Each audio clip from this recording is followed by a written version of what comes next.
After the end of the world, the burnt one woke from a deep slumber, broken, deaf, and blinded.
A spark had once again been lit.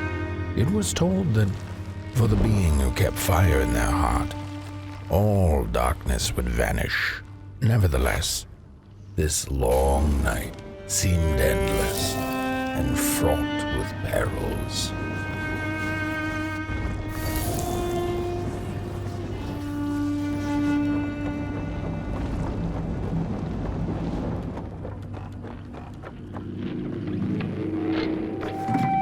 What were they thinking? That thing was meant to remain dead.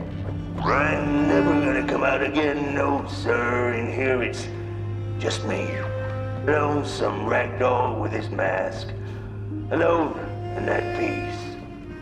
They burned it all away, and for what? Shine a little light on things? I can see just fine in the dark. In the dark, I can see everything.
Focus on the eye and close your eyes to make things clear.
midst of darkness, lo and behold, a friendship kindled.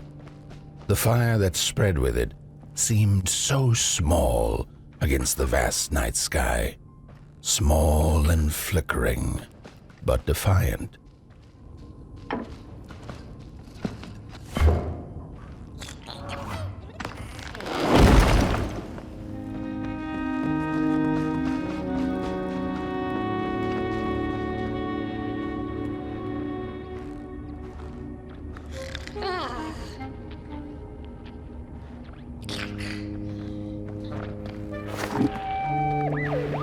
With wire, clay, and fire, the craftsman built the foundations, followed by the trees and the rocks.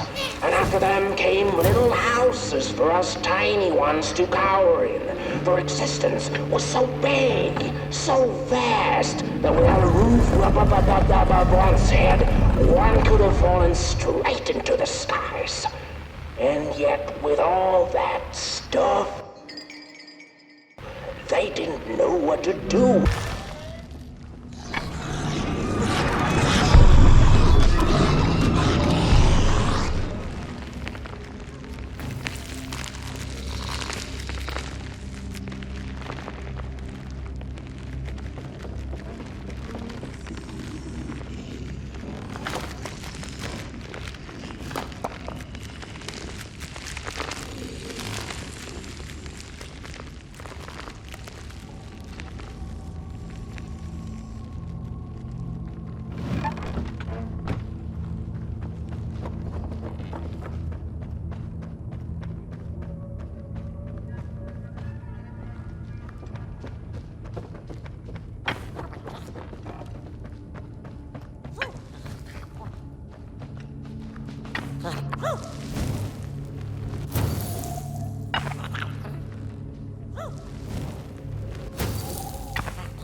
The crawlers eat fire, it's true they do, but most of all they feed on you. Don't you know? Howdy do. Didn't you hear? They eat you too. Fire, fire, It's true.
And so it was that the burnt one and a small flame took a wander down the midnight walk.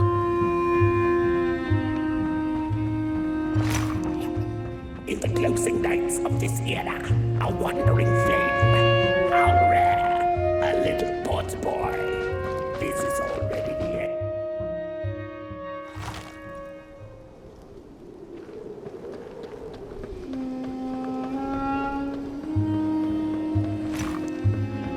Whether they held or lacked reason, it didn't matter. When times were dark and winds blew cold, there wasn't much left to do, and it was quite enough to simply put one foot in front of the other.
Close your eyes. Listen. They sense you. They feel you. That's so beautiful.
Hey, I'd almost forgotten how it felt.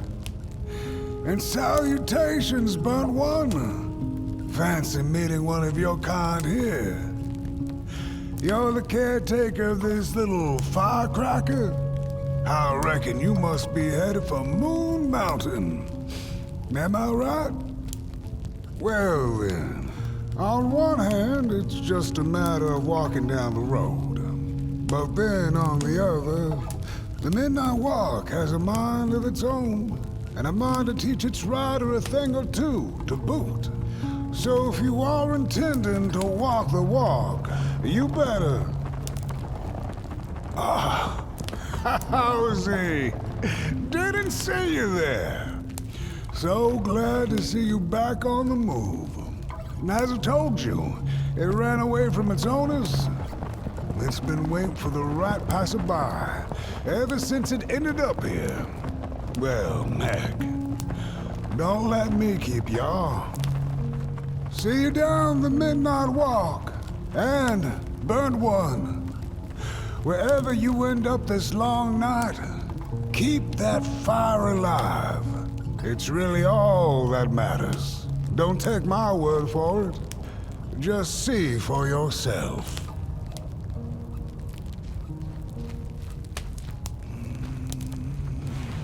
Some folks certainly know how to talk the talk. What you lack in talk, burnt one, I trust you make up for in walk.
Don't venture into the swamp under the moon, they cautioned. There, wild eyes watch, and itching teeth yearn for succulent heads like ours. Gone are the bodies of old, and they can no longer shield us from the terrors. It was foretold. What a good looking man.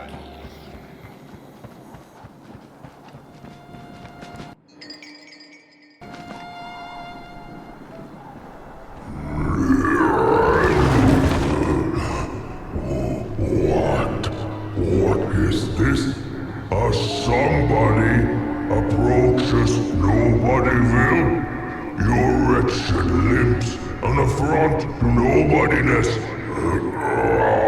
Unless your fire can prove itself useful, there will be no passage for you, limb tree.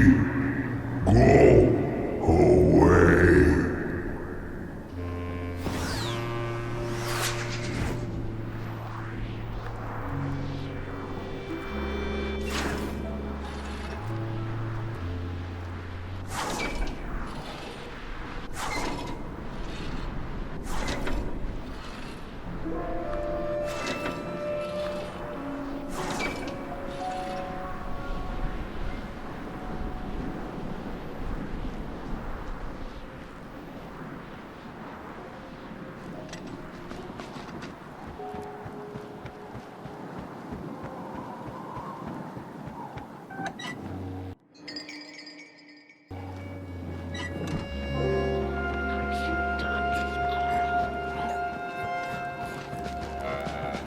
Look at this fan.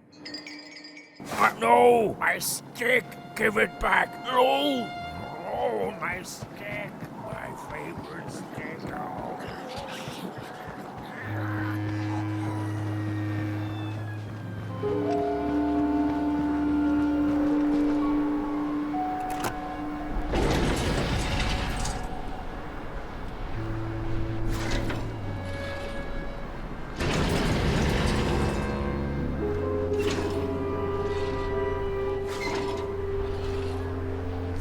If you like them all, then maybe.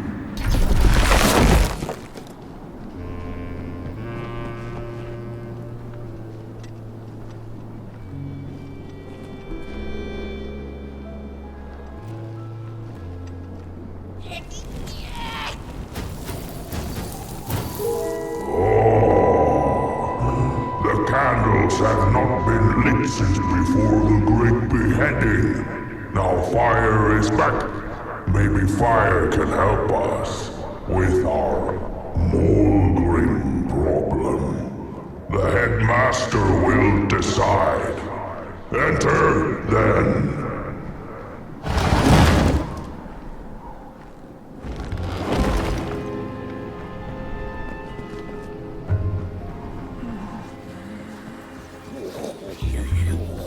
You get out of here.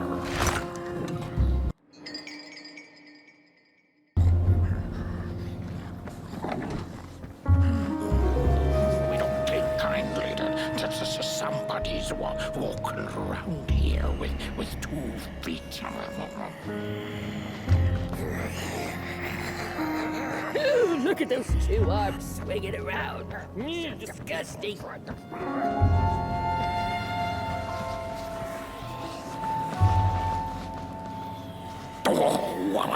What do you think you're doing here? You can't be here. You shouldn't be. Why are you here? Here to set us on fire? Well, you can't. We are 2 men.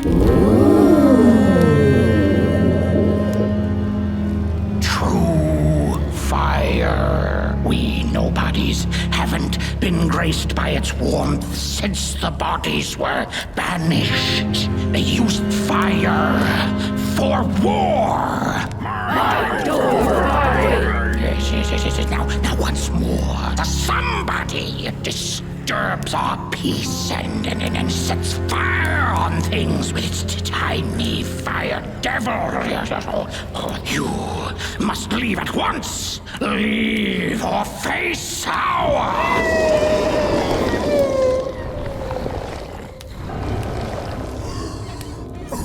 It's the Molgrim! The Molgrim!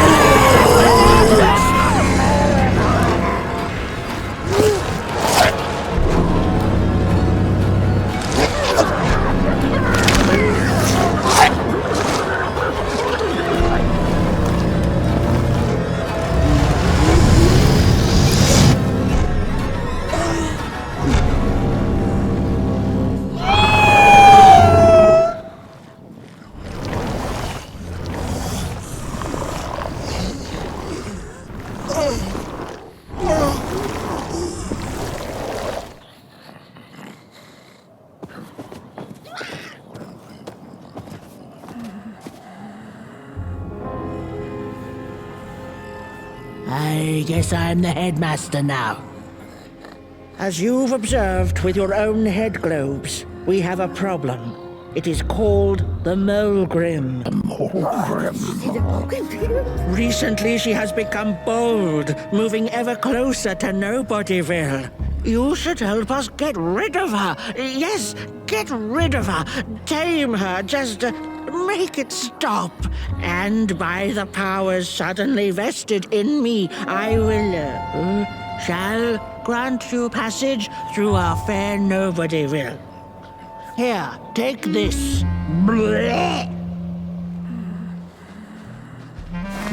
Now, go do the quest. Meet the problem head on. Tame the Molgrim, and we will. I shall graciously let you pass through Nobodyville.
when a sinkhole devours your fire.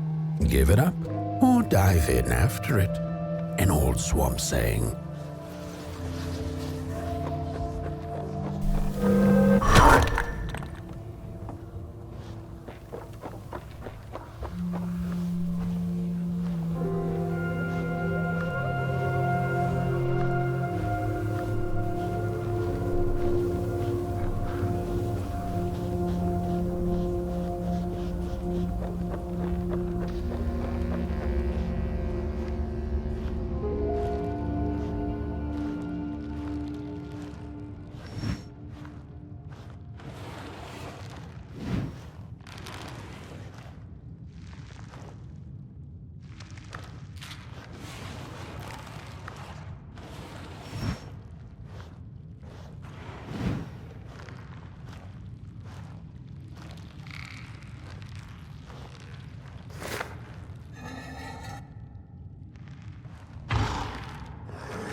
Another old swamp saying went, when dealing with a troubled and troublesome Molgrim, do not light a fire beneath her, but help her build one from within.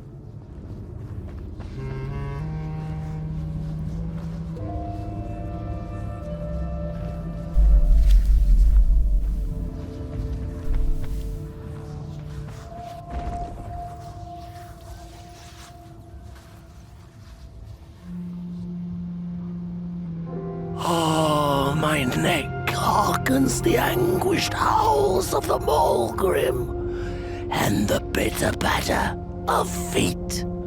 A somebody and its flame, albeit a small one. 'Tis enough, perhaps. The Molgrim's precious shards, they must be returned to her lair, to her cauldron. Only then may the cleansing fire burn.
the mountain vein and fight him.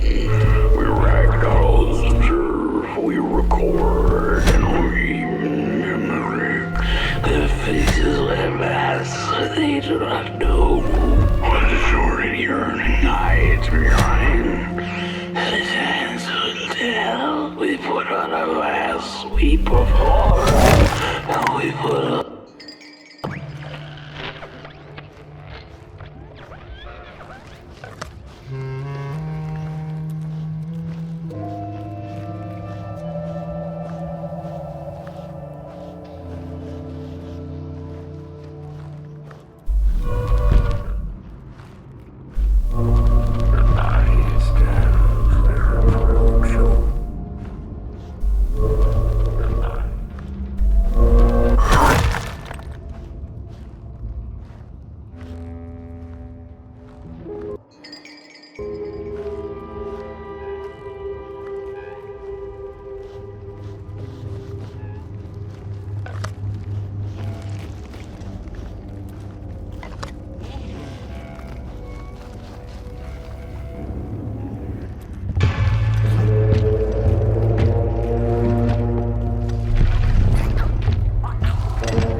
Don't eat me!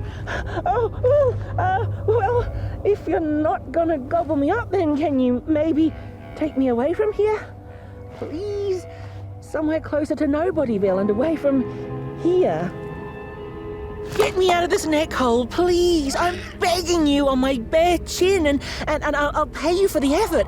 Handsomely with a beautiful shard from the Molgrim's cauldron.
Was it morning or afternoon?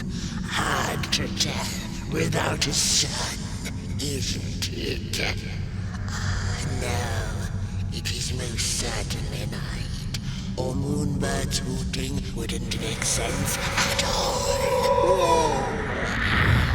Speaking of sense, will you help an old bird find some in this story? Fire up these dusty murals in the right order, and you will receive a present, a little gift, yes. Bring fire to the story.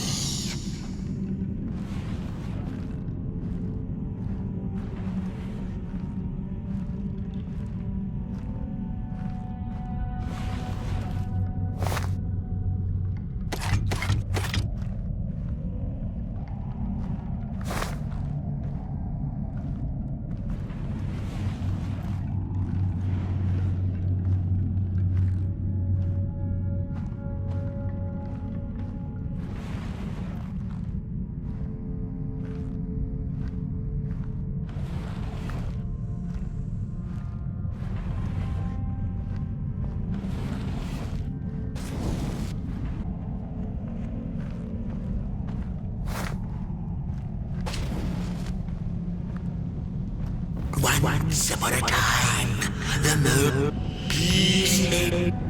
the valley was taken. The battle ended with a great gruesome heading. For time immemorial, the Molgrims had lived in the valley in peace, sharing good eatings and howlings around their fire, which they had inherited from the skies.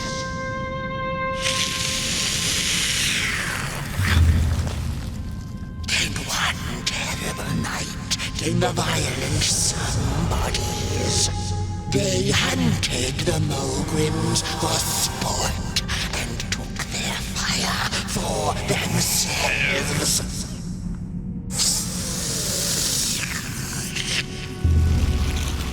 But the somebodies knew not what they were dealing with, for as soon as they held the fire in their grubby hands, they began to fight one another with it.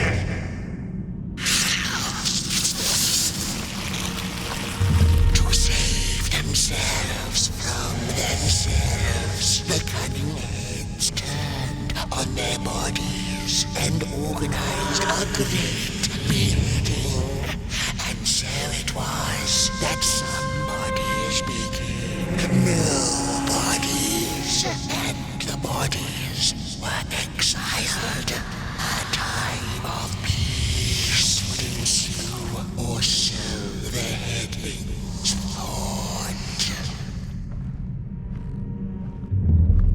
The last living Molgrim had been biding her time, and saw now an opportunity to return and take bloody vengeance upon the heads, who were now left defenseless without their bodies.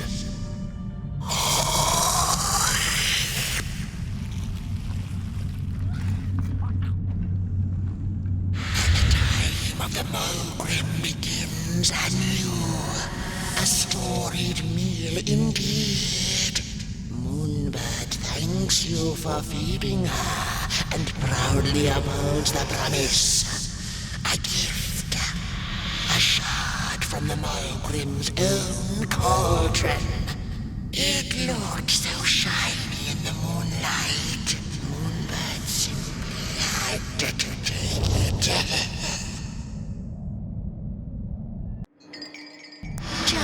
For now, she'll see you in the light.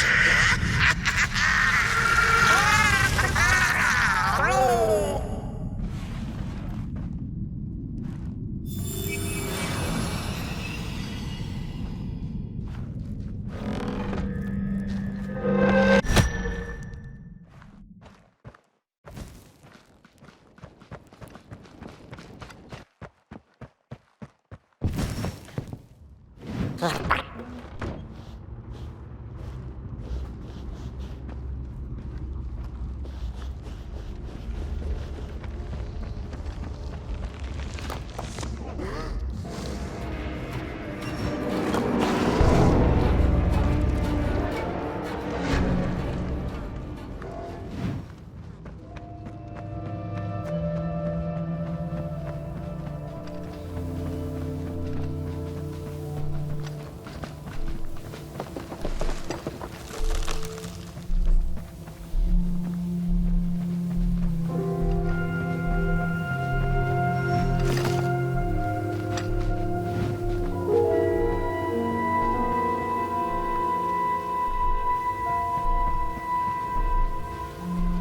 ragdoll's whisper of one shard kept by the dark itself. Another was stolen by the greedy Moonbird up in the hilltops.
I have the Molgrim's cauldron shard, just waiting to be your...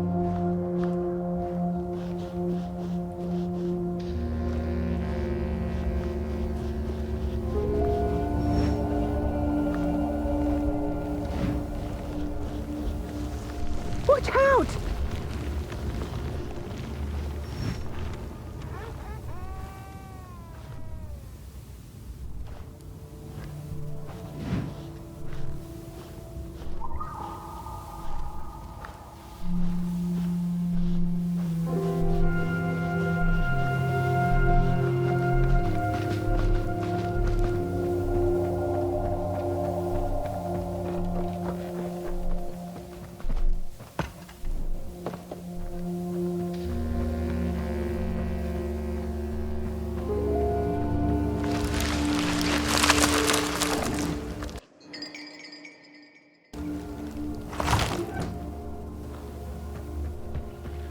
Look out!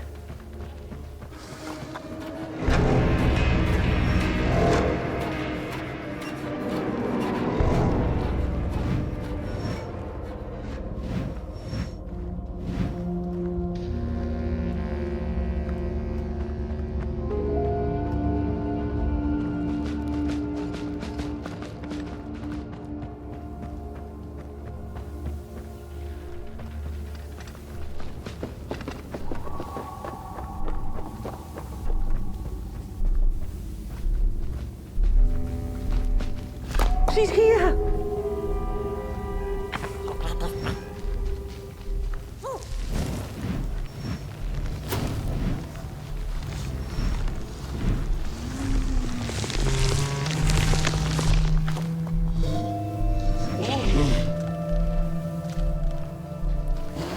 She sees us.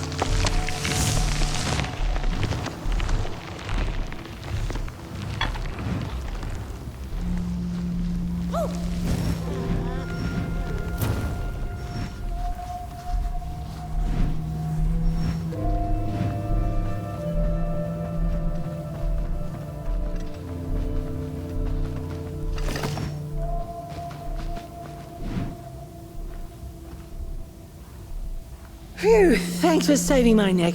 And I think I have a reward for you. A real treasure.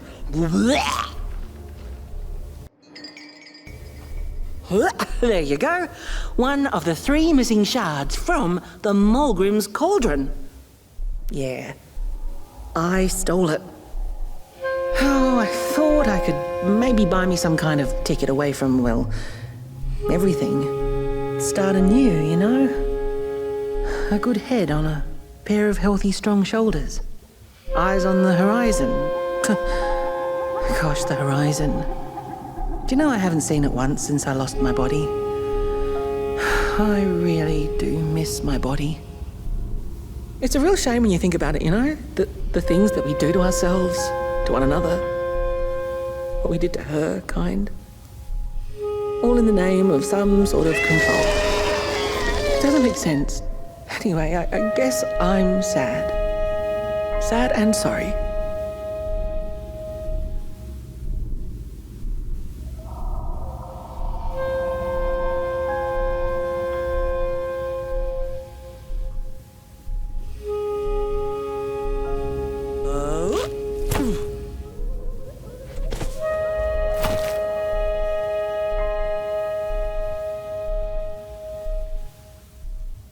Hey, thanks. You're a great listener. You know that? Just take care of that shard now. Maybe put it back where it belongs and... yeah. Goodbye.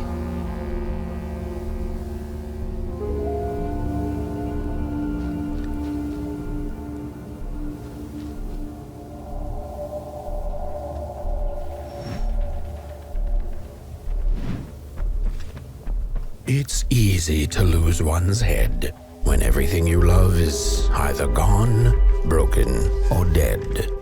Yet another forgotten swamp saying.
She'd never been much for company until she had met the other one.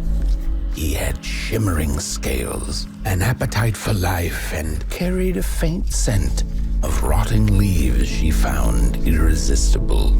Oh, how they used to laugh at the distant stars, bitterly, together.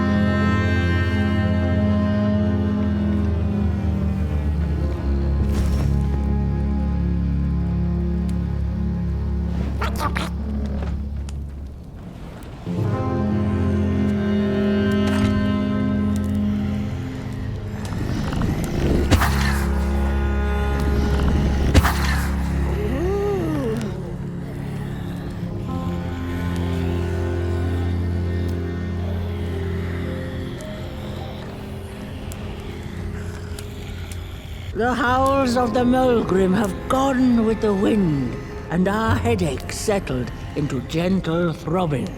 Thank you, somebody, for you have not only graciously saved our necks, but also demonstrated the value of brain mass and heart blob working together. Could it be time for the bodies to return? We must convene on this matter, and you and your wandering flame must now leave through our gates and keep on walking the midnight walk to Moon Mountain. Moon Mountain! Here you go, somebody. This key will open the town gates. The mountain once again beckons, and the call is answered. Fare thee well, and take good care of your flame. The dark itself is hungry.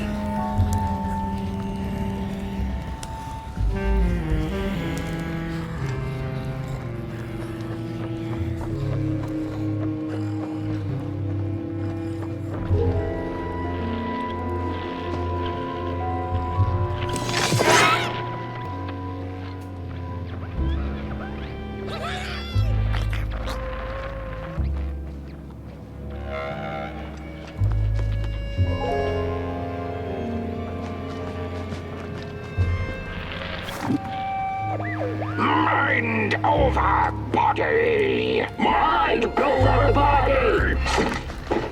Mind over body! Mind over body! Mind over body! I think this body business will be good for us here. Body! Body's might be returning hands on now.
Back from a little swamp detour, huh? Hope the heads didn't give you too much trouble. At least your head looks attached to its shoulders and your friend's is, well, burning. So do not despair. Should you once again lose your way along the midnight walk, you're probably meant to.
We Molgrims have a special relationship with fire.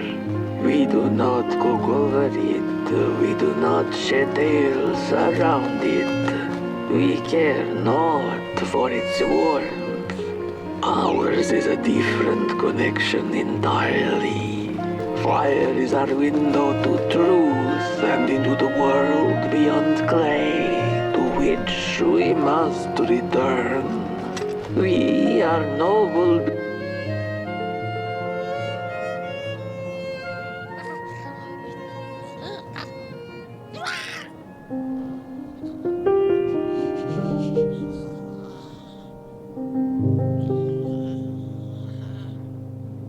And woe be to those who seek to end us, for they seek to end themselves.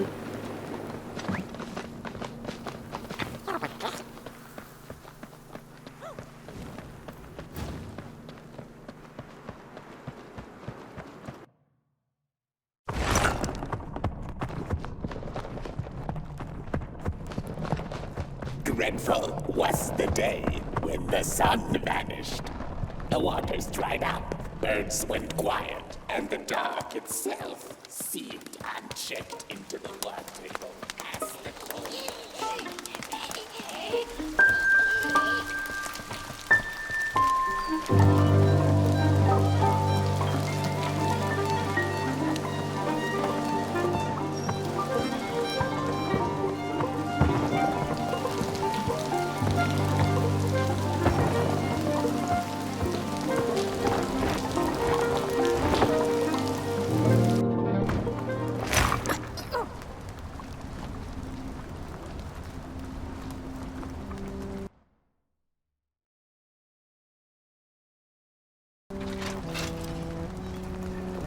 She came back one day from a long while of rock-picking under the gnarly trees.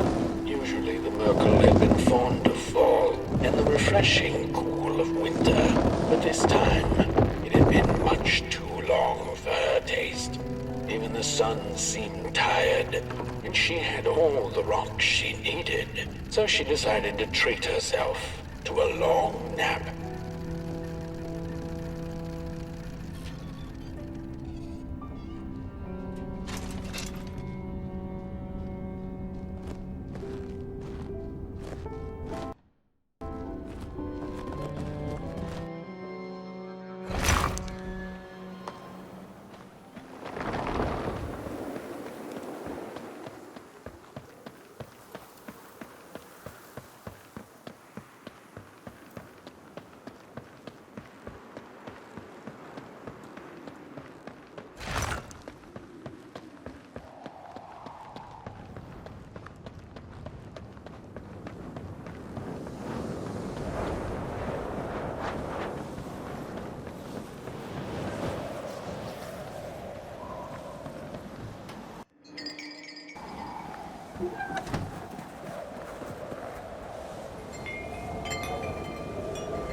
There once was a freezing cat who was looking for shelter when she came across a dark cave. "Step into my abode," offered the dark. "It will warm you if you surrender your wants."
The story goes of a nameless maker who pulled creative spark from the dark itself without giving it fire. With his dark source, he managed to create swaths of land in no time. The dark itself waited for a gift of fire, but the maker just kept on taking. Too busy building his crooked fences and watchtowers, kept his fire locked away in his chest. One day, he decided to create the first people to inhabit and appreciate his creation. It was then that the dark corrupted the maker's clay, guided his greedy hands into creating not people, but the first of the fire-eating crawlers. And they crawled into this world, absolutely starving. The dark's eyes were much too big and watchful for the cat's liking. She went on to find warmth somewhere else.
cat saw it. Rooftops piercing the sky. Approaching the town, she was greeted by a crone. Come, kitty, kitty, you must be tired. Sit in my lap, share your soft fur, and I shall warm you for a spell.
Welcome to Cool Haven, newcomer.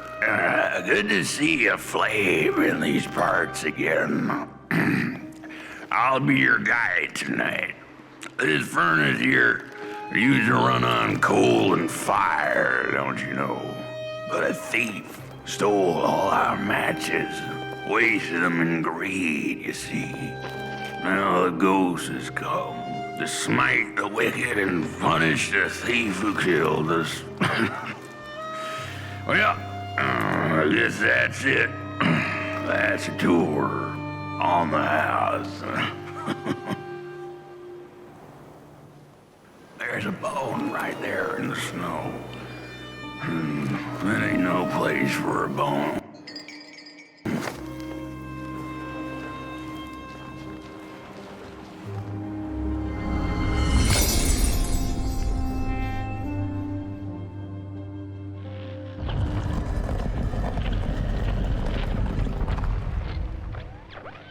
Oh, do you feel that?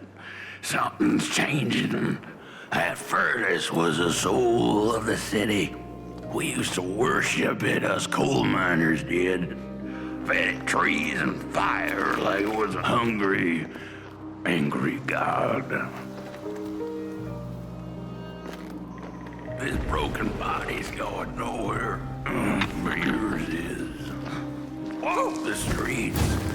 Listen. Just don't believe everything I have to say. The curse of Cold Haven is ugly and vengeful. Grave matter indeed.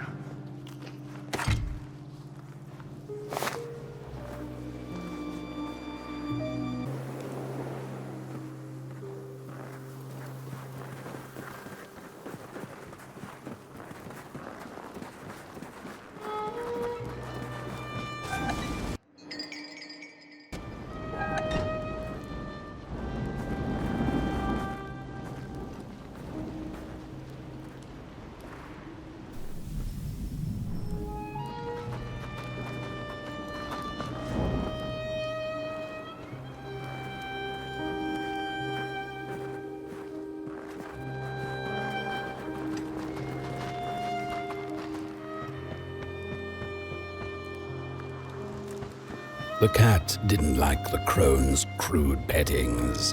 Her hands tugged at her fur.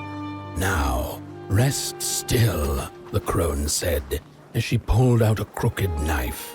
The cat was quick and escaped just in time.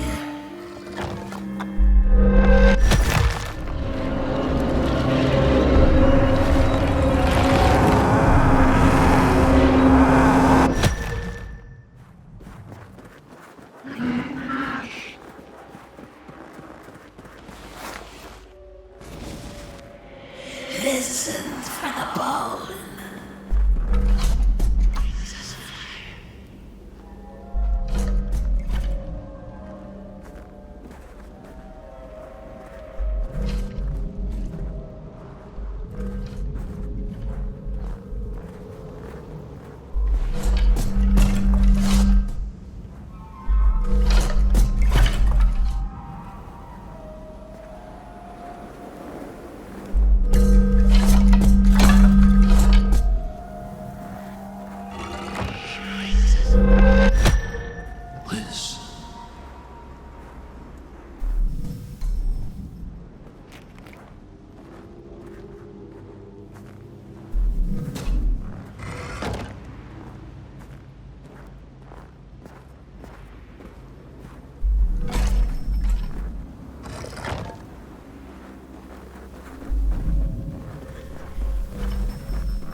see a ghost.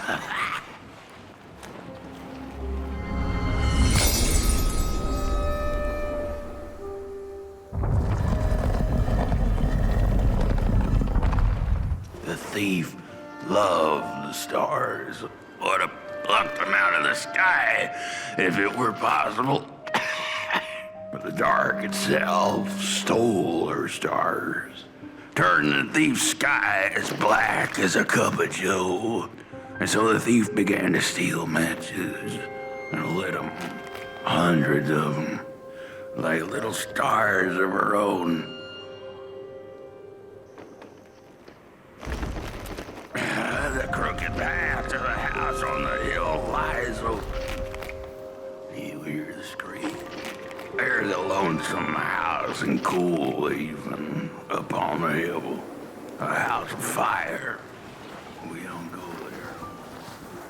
Wherever she sought warmth, it had a price. The miners needed the cat to get rid of the rats, and the vicar wanted her protection from bad luck. Bony hands reached out from all around her, trying to grab her. The burnt matches lead to the house. We're running out of matches. The furnace is dead.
What's...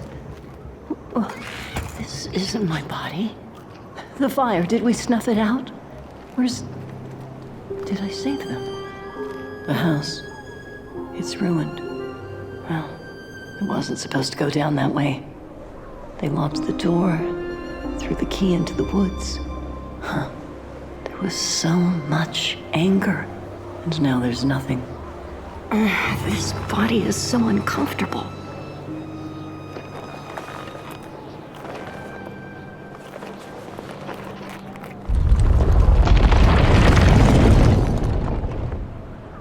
While I was in the black, I had a dream. There was a monster in the woods, with our door key dangling from its tail.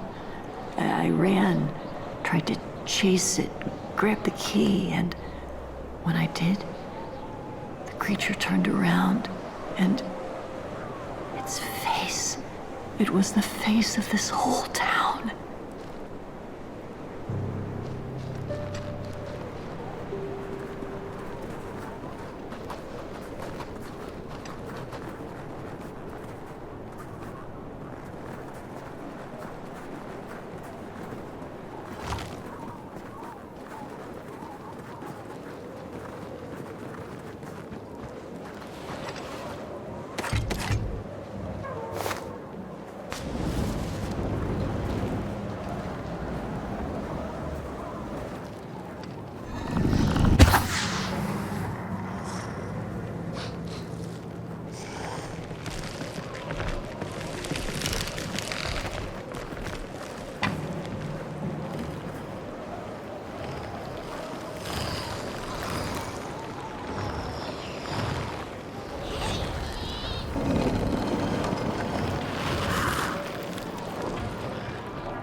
That's it, that's the key.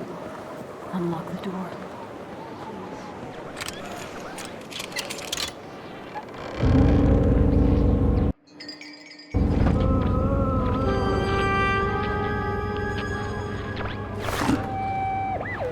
Furnace is getting weak.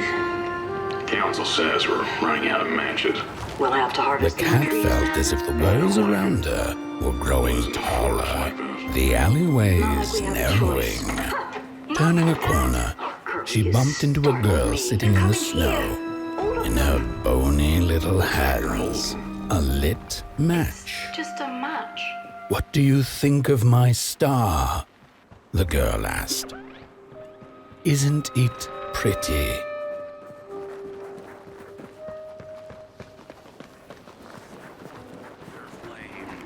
Bring back warmth to our grave.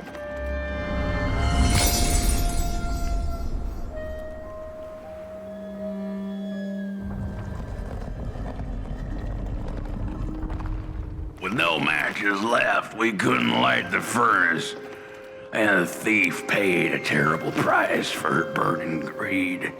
As the furnace died, one by one, so did we.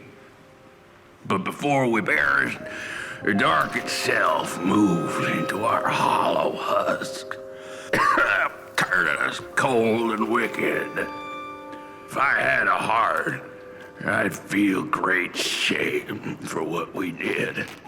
I'd feel great shame for what we did. The old man feels it too. Should have been long dead with the rest. He just wasn't ready to go.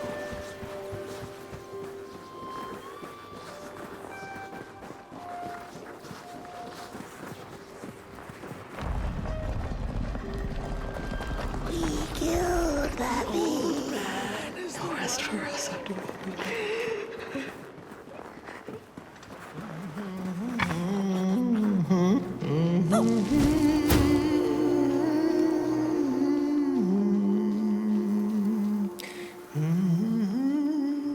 Oh, that voice. What I wouldn't give to hear her sing again. Those sweet, sweet tunes like fallen leaves of the trees that were. Such a waste. Such a shame. I wish I could hear her sing again. Just once. Just once. Oh, I know she stole from us. I know what she did for.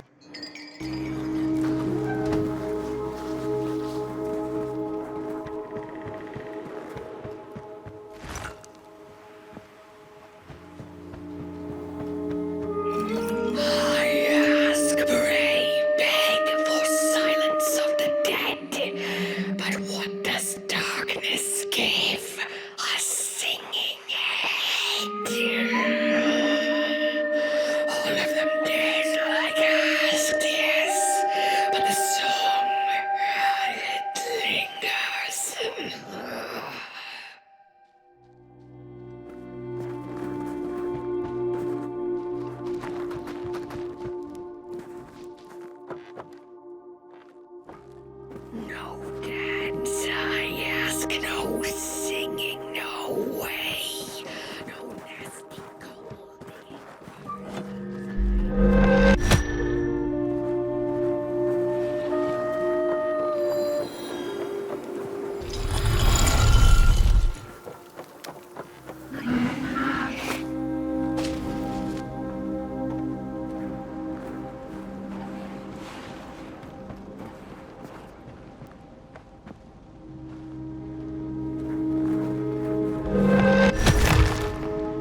Oh, burnt one, little flame.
Little soul, you charming little wanderer, my life's companion and body's guest.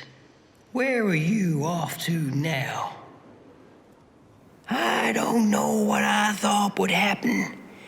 I feel a strange warmth, but just as coal runs deep in the earth, so is the shame a part of me, mine alone to bear.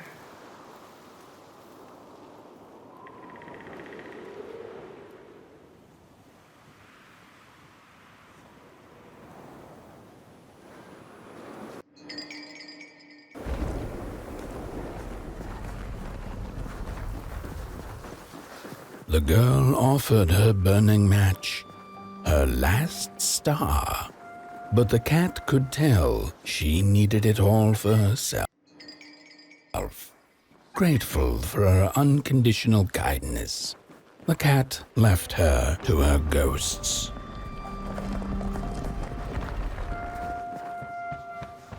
Carries the cold wave and is ugly and vengeful.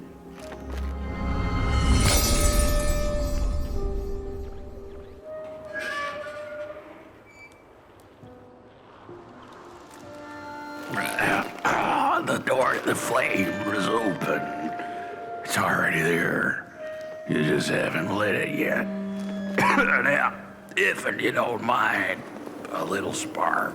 And just maybe we'll be able to die for real this time. In life, I didn't mind a little loneliness, but this is the worst. The furnace longs to burn once more.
Release me. Remove the light the match. The match. Light it. Please. Thank you.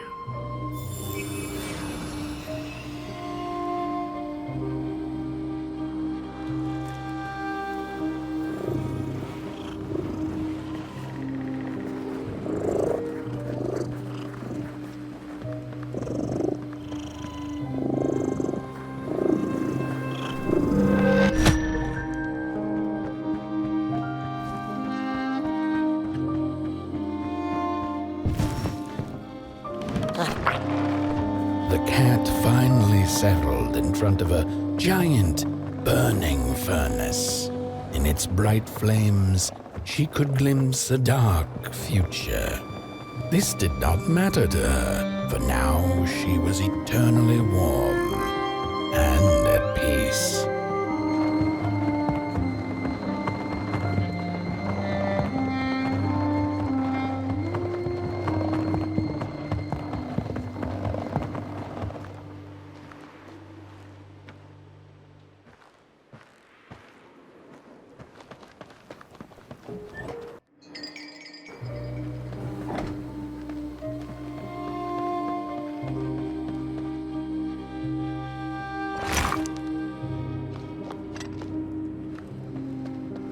The flame burns still, and the fire has spread along the walk.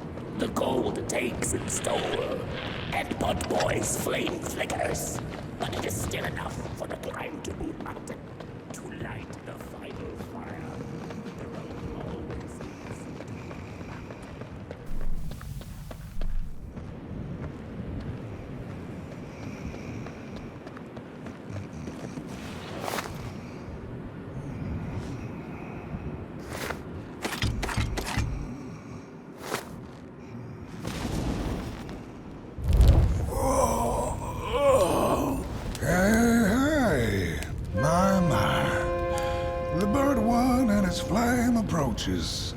The road's been long, hasn't it?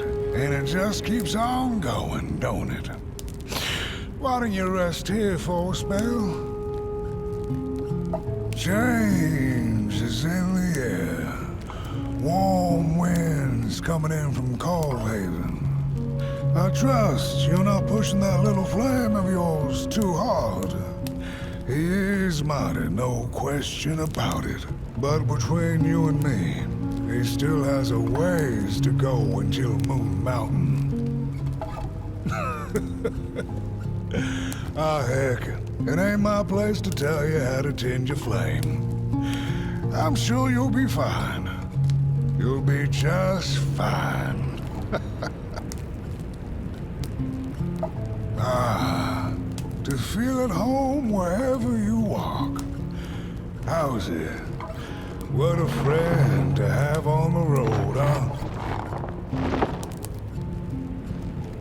Now, there's an open door invitation, if I've ever seen one. Go on in, then.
a boatsman went out into a foggy lake to find peace.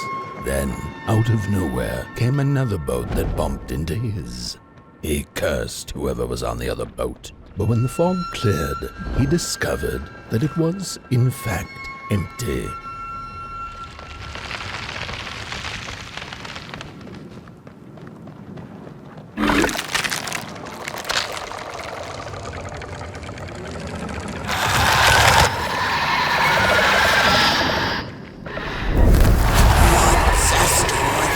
Without a little adversity.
On the menu, Crows.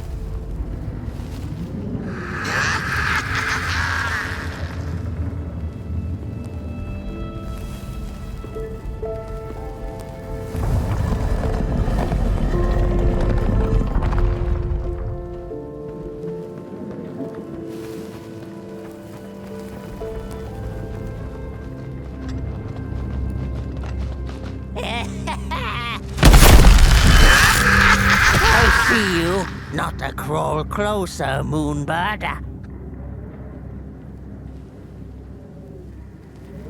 I see you not to crawl closer, Moonbird.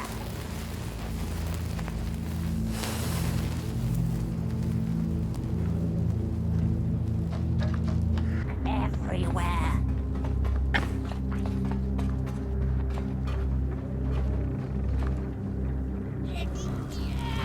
I hear you messing around.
Birds of the dark everywhere. The pictures. They are moving again. Forbidden. It is forbidden. It is forbidden. Hush, no talking in the theater, fools.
Stories. How I cherish them.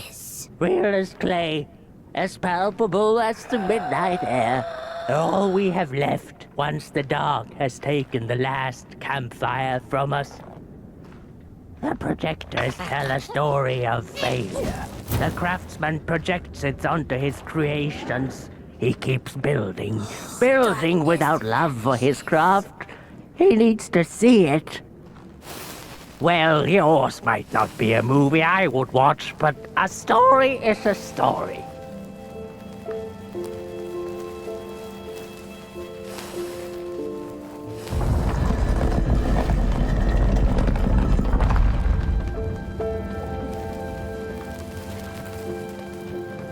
The potter, stuck in the sinking clay in which he had dug so greedily, spoke his final verse. Here was I born, and here I lived. My refuge was the clay, and now the clay has played me false in a most grievous way.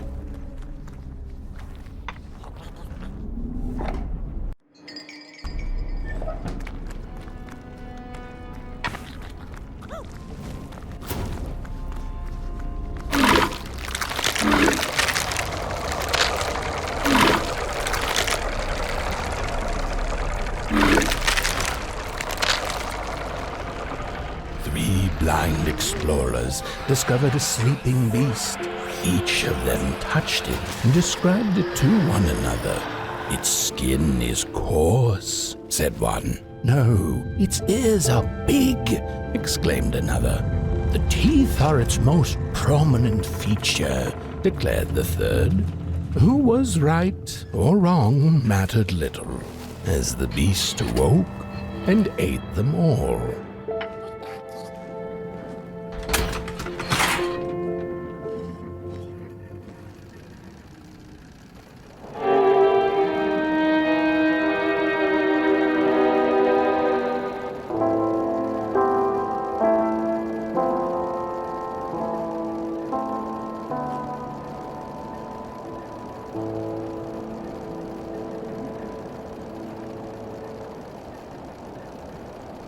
Oh.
sorry reflections of the daughter. None of them will ever dance, ever feel the warmth of their maker's heart. They can never be enough. Have you seen the critters? There lacks so many.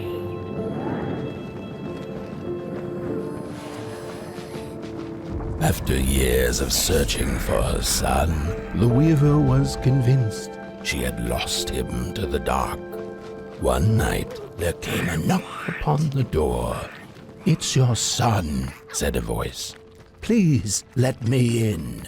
Thinking this was some cruel spirit come to mock her grief, she remained silent until her son gave up and left, never to return again.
Most of my life, I've been afraid of the dark. When I was little, my childminder got annoyed with me and tossed me into a wardrobe as punishment. She let me sit there, alone, and I sat perfectly still so that no closet monsters would notice me. It was the longest, most terrible 15 minutes. Many years later, I don't know what happened, but now I love sitting alone in the dark. I get into the wardrobe, close the doors, and I sit perfectly still. It's like a void, empty, but not cold, where nothing exists and everything is possible.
Just the way the father hoped the daughter would fill his heart with fire, failing to see that she needed a fire of her own.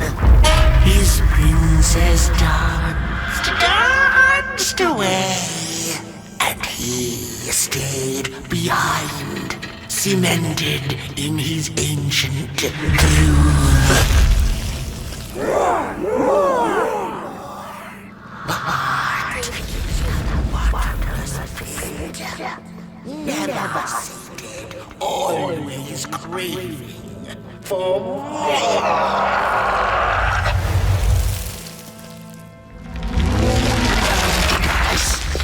Enough. Keep on walking the midnight walk then.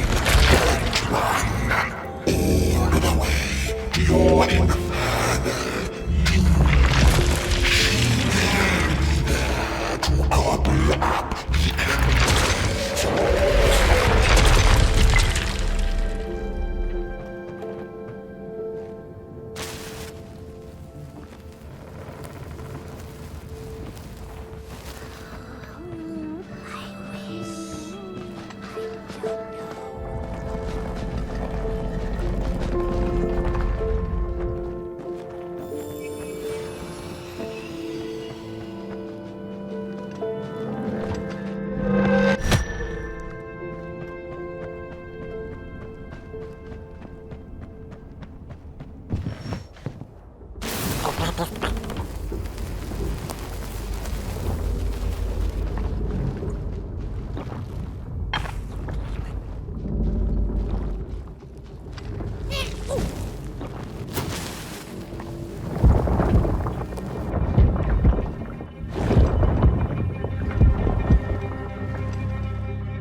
See us.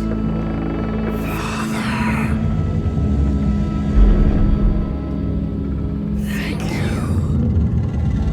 Thank you.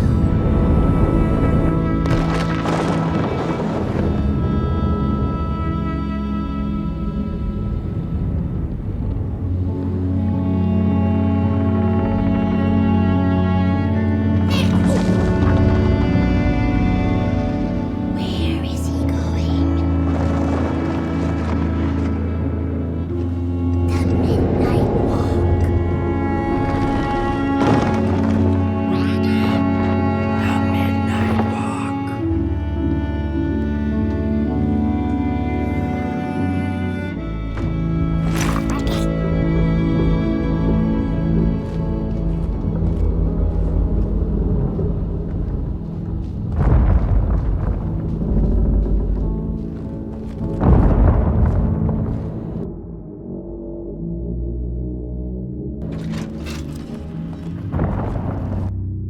She came back one day from a long while rock picking under the Now.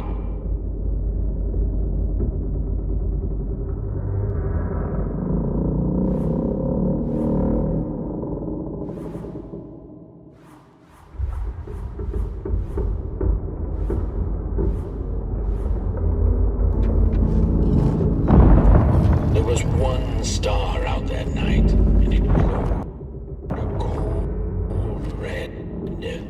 Who took the sun away? Asked it, but it was too distant, so she could not hear its reply for that one. The Merkle had never felt so empty and alone. Lost in quiet despair, she managed to open up to the winds and followed their gentle push south down the Midnight Walk and to the Darklands.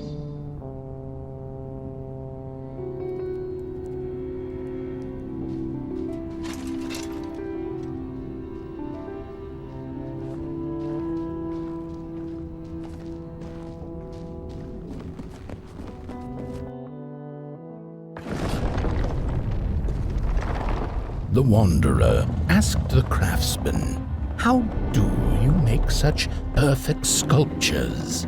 To which he replied, "Oh, there's nothing to it really. I go into the dark woods. I find the sculpture already waiting inside a tree. And then it's just a matter of carving it out."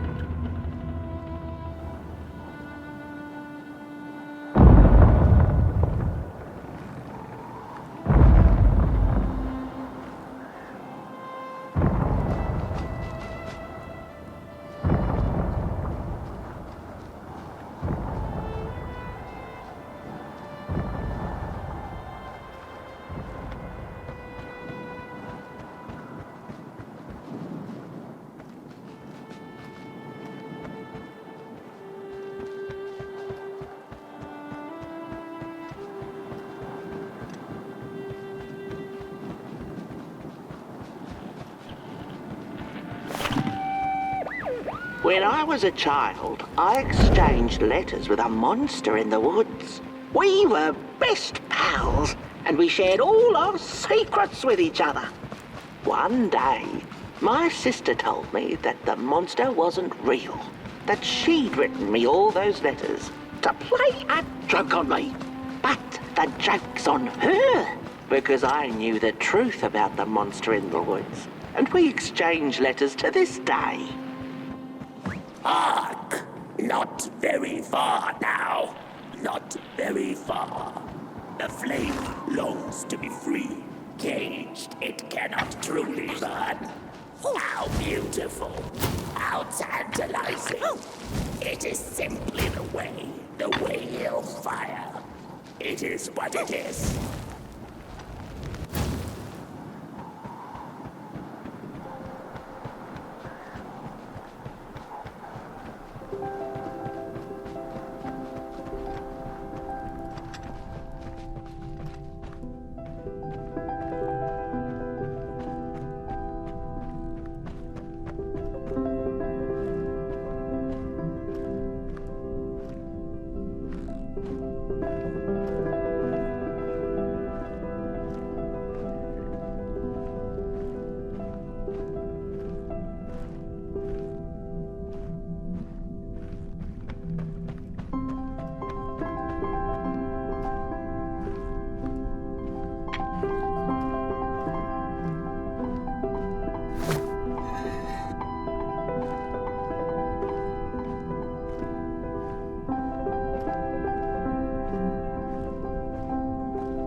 Whoa there!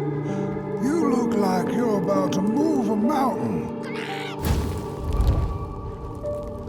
That's what I get for trying to get in the way of a flame and its destination. Let him walk his walk. Ain't nothing gonna stop him now, looks like. Fare thee well now, Burnt One. You're going to Moon Mountain, and that walk is for you alone. You have a tough decision ahead of you to make, just like the ones who came before. But they're all long gone. In the end, all there's left to follow is your own heart.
When I was a child, I exchanged letters with a monster in the woods. We were best pals, and we shared all our secrets with each other. One day, my sister told me that the monster wasn't real, that she'd written me all those letters to play a joke on me. But the joke's on her, because I knew the truth about the monster in the woods, and we exchange letters to this day. Oi, you the caretaker of this little fireball? What were you thinking, letting him run off? Don't you know how precious he is? Oh, yes you are. A real sunbeam. Who took the sun away? We Merkles used to ask until it finally ceased to matter. Night skies like these, trouble seems so far away, doesn't it?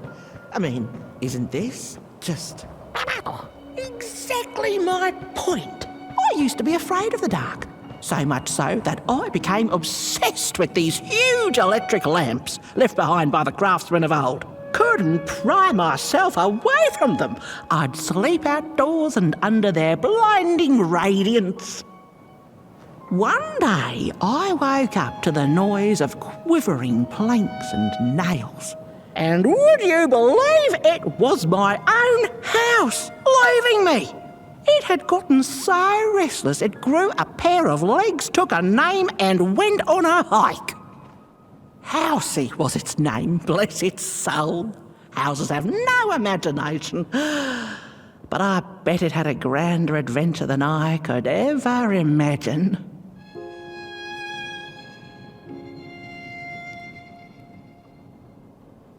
This little flame is your home, burnt one.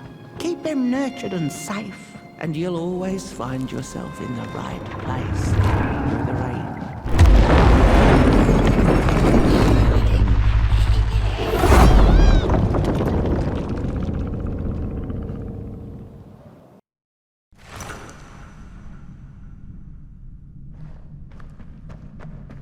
What is the dark? Is it ugly and cruel? Is it a place for monstrosities, for fools lost in the woods? A terrible void where all your nightmares come true.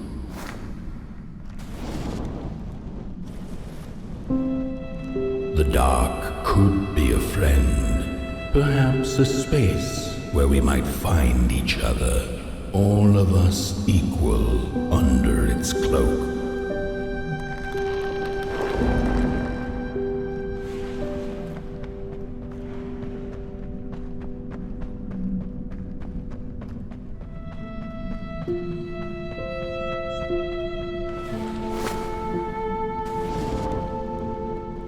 The dark could be an embrace and the release of the old, like taking off a tight shoe, laying bare one's feet, and taking a first step onto a new adventure.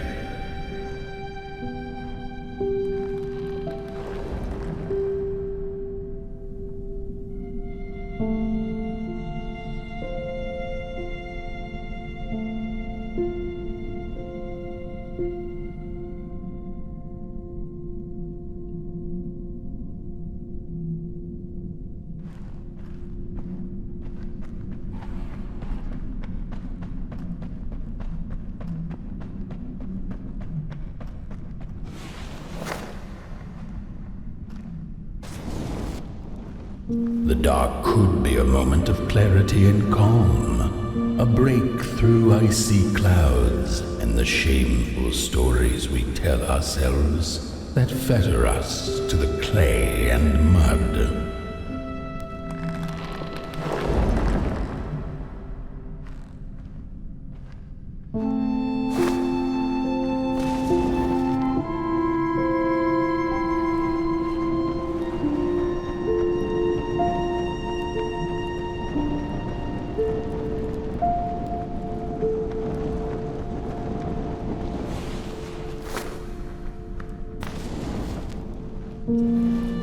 The dark could be the space and time that we need to recover from the death of a dream. and the quiet promise of a new beginnings waiting on the other side of grief.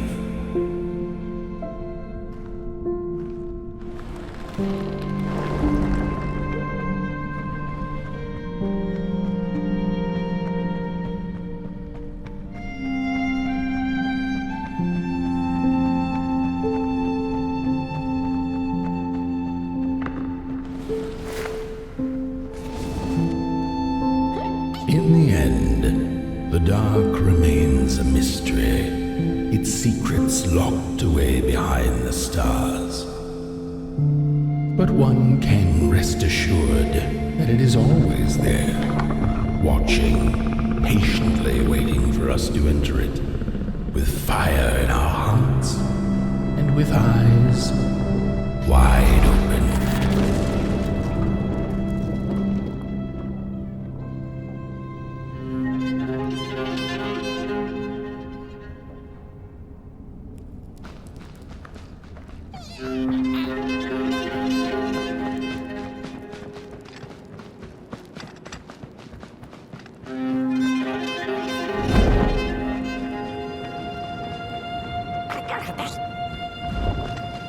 You've arrived. Hark! Your fire is dying, but the last embers will light the final fireplace and send your pot boy home. Can you do what you must? Naturally, you must. It is destined, and you will be loved and forgotten.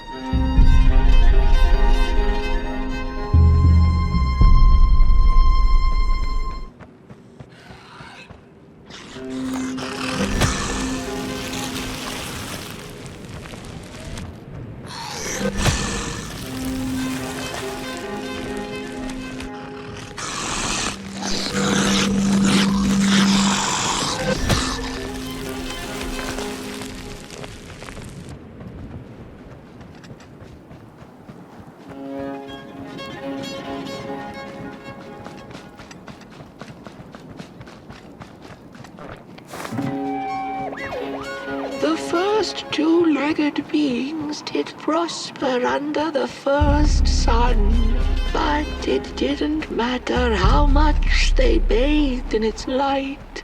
They craved more. They sought to cage the sun, harness its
something was up, like something was on the way, a danger I never could have guessed. I figured that's just how I always feel, and my worries seldom come true.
Once upon a time, some folk on the other side of this and that had the most strange and beautiful dream. I hope that tonight you caught a glimpse of it, and I wish you the levity and grace to smile in the darkest of times and on the way down your midnight walk.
Once upon a time, some folk on the other side of this and that had the most strange and beautiful dream.